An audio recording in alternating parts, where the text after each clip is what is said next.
को जीवन दिया। महादेव ने इस दुनिया को जब बनाया तो उन्होंने इस दुनिया में रहने की सारी व्यवस्था भी की। हर वो चीज़ जो बेशकीमती है उसकी कोई कीमत नहीं ली। आप आज हम जब बात करते हैं कि देखिए दुनिया कहाँ से कहाँ चली गई, आविष्कार पे आविष्कार हुए, वैज्ञानिक पैदा हुए, विज्ञान ने इतनी तरक्की की, लेकिन आज तक विज्ञान पानी की एक बूंद नहीं बना सका है। बना सकता था कि कौन है, मतलब जो है उसी को लज्जित करता रहता था कि हम ज्ञानी ज़्यादा है, तुमको ज्ञान नहीं है। उसमें उसने उस बच्चे को भी नहीं देखा कि वो बच्चा है। उसने कहा कि पढ़ते हो, तो बच्चे ने कहा हाँ। उस ज्ञानी ने कहा कि अच्छा ये बताओ, ये आग जो आती है ये कहाँ से आती है? अब बच्चा बेचारा चेहरा देखने लगा। उसने कहा कि मुझको नहीं पता। तो वो ठठा के हंस गया, बोला कि अरे क्या पढ़ते हो, ये भी नहीं पता आग कहाँ से आती है? तो वहीं पे एक दिया जल रहा था, एक दीपक जल रहा था। उस बच्चे ने उस दीपक को उठाया और फूंक मारकर उसको बुझा दिया। और उसने पूछा उस ज्ञानी से कि अब बताइए ये आग गई कहाँ, आई कहाँ? ये मुझको नहीं पता, लेकिन आग जो थी वो गई कहाँ, अब आप बताइए। तो वो बेचारा स्तब्ध रह गया।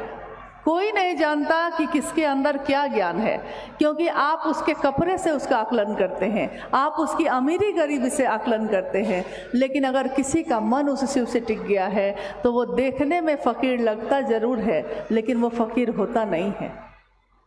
क्या पता उसके मन को शिव ने किस भाव से भर दिया है, कौन सा ज्ञान भर दिया है। तो उस शिव ने हमको सिखाया कि न्यूनतम छोटी से छोटी व्यवस्था में भी सुखी रहा जा सकता है। महल के महल हो और आपको नींद नहीं आए तो कोई फ़ायदा नहीं है। लेकिन अगर शिव के प्रति आप एकनिष्ठ हैं, शिव के प्रति ईमानदार हैं, तो फिर सब मामला ठीक ही रहता है।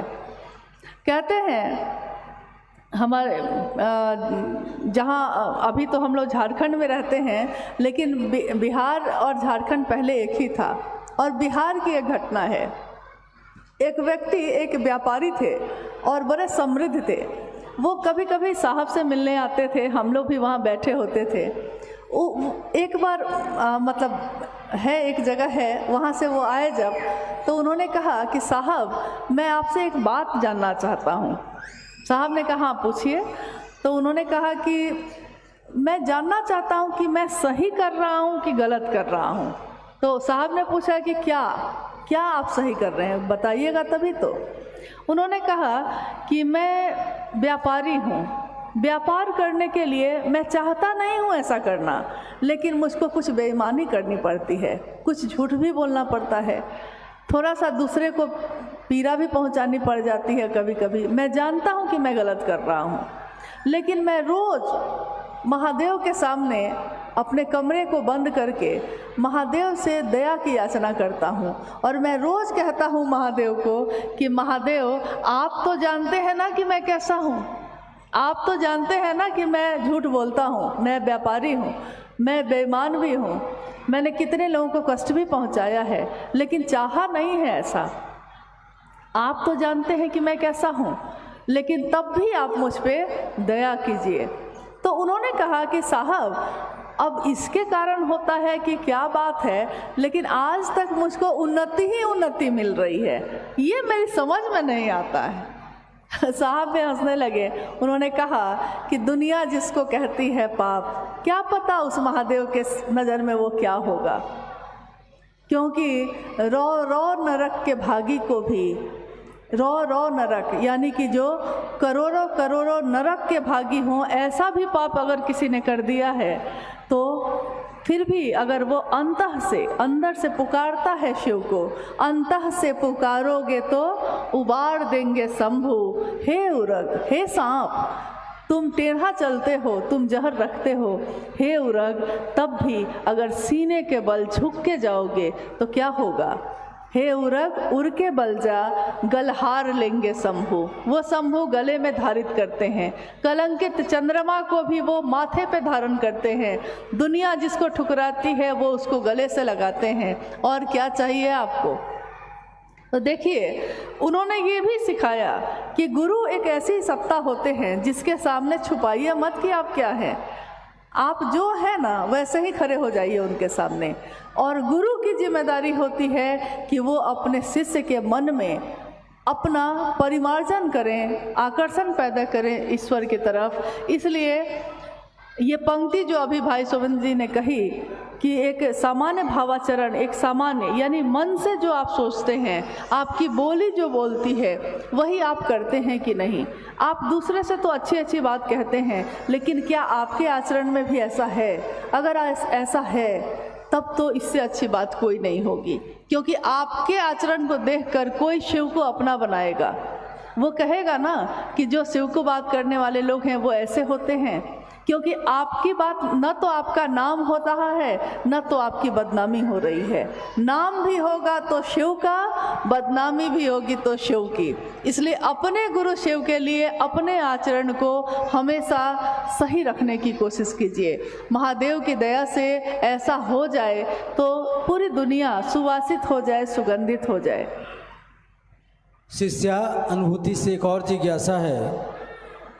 सांसारिक सुखों की परिधि में हम दीर्घकालिक योजनाओं की परिकल्पना और उसके कार्यान्वयन में जगत की अपनी अल्पकालिक यात्रा भूल जाते हैं। हाँ, ये साहब श्री की लिखी हुई लाइन है, पंक्ति है। उन्होंने कहा है कि हम आज जीवन में जो जीते हैं, संपत्ति पे संपत्ति इकट्ठी करते हैं, चीज़ें इकट्ठी करते हैं, सामान इकट्ठी करते हैं। हम सोचते हैं आगे 10 साल बाद हम क्या करेंगे, इसकी भी योजना हम बनाते हैं। एक घर बना लिया है तो दूसरा घर भी कैसे बना ले, इसकी योजना भी बनाते हैं। यानी लौकिक जगत में आगे क्या क्या करेंगे इसकी लंबी लंबी योजना बनाते हैं। लेकिन इस योजना को बनाते बनाते हम अपनी जो अल्पकालिक यात्रा है, यानी छोटी सी जीवन की यात्रा जो है, उसको भूल जाते हैं। उन्होंने कहा कि एक इंसान का जीवन कितना होगा, 70 साल, 80 साल, 90 साल, बहुत से बहुत होगा तो 100 साल। इस 80-90 साल के जीवन के लिए आप इतनी योजना बना रहे हैं, लगता है जैसे यहाँ से कभी नहीं जाएंगे। लेकिन एक बूंद मौत की पड़ती है और यह जीवन कागज की पुरिया, बूंद परे गल जाना है। एक मौत का पल आता है और सारी चीज़ें छूट जाती हैं, कुछ भी आपके साथ नहीं जाता। तब फिर इतनी बेचैनी क्यों है आपके अंदर? क्यों नहीं शांति होती है? क्यों नहीं सुखी होते हैं, संतुष्ट होते हैं? क्योंकि लंबी लंबी योजनाएं बनाने में आप अपने जीवन की छोटी यात्रा जो इस धरती पे है, हम पैदा हुए हैं, एक दिन चले जाएंगे, लेकिन इस यात्रा के लिए हम कुछ नहीं सोचते। जीवात्मा जो हमारे आपके अंदर जो उस परमात्मा का अंश है, उसकी मौत इतनी जल्दी नहीं होती। शरीर की मौत होती है, फिर वो दूसरे योनि में जाता है, लेकिन अनंत योनियों में जाती हुई इस जीवात्मा की यात्रा हजारों वर्ष की होती है। उस जीवात्मा के लिए क्या सोचा है आपने? महादेव के पास से आए हैं, महादेव के पास जाना है, तो जाने के बाद क्या करना है? क्योंकि इस धरती पे 70-80 साल, 90 साल से ज़्यादा हम लोग नहीं रह सकते हैं, जाना ही पड़ेगा। देखने में लगता है कि अगरबत्ती जला के बैठे हैं, फूल चढ़ा रहे हैं, जल चढ़ा रहे हैं, टीका लगाए हुए हैं, गेरुआ वस्त्र पहने हैं, लेकिन मन ही अगर शिव में नहीं है, मन ही नहीं टिका, तो क्या फ़ायदा है? और अगर मन आपका रोशनी से भर जाए तो क्या होता है? मन उजियारा जब जब फैला, जग उजियारा होए। इस उजले दर्पण पे प्राणी देखो धूल न जमने पाए, कहीं धूल न जम जाए दुनिया की। इस आईने को भी पोंछने की ज़रूरत पड़ती है हमेशा, तो महादेव की छवि उसमें दिख सके, महादेव मेरे हैं ये मेरा मन समझ सके, इसके लिए हम तीनों सूत्र करते हैं ज़रूर। लेकिन इन तीनों सूत्रों को करने के पीछे हमारी मनसा मात्र रहती है कि हम शिव की तरफ चल सकें, मेरा मन शिव पे टिक सके। आपके इस जगह पे मुझे लगता है कि ये पहली बार इस तरह का कार्यक्रम आयोजित हुआ है और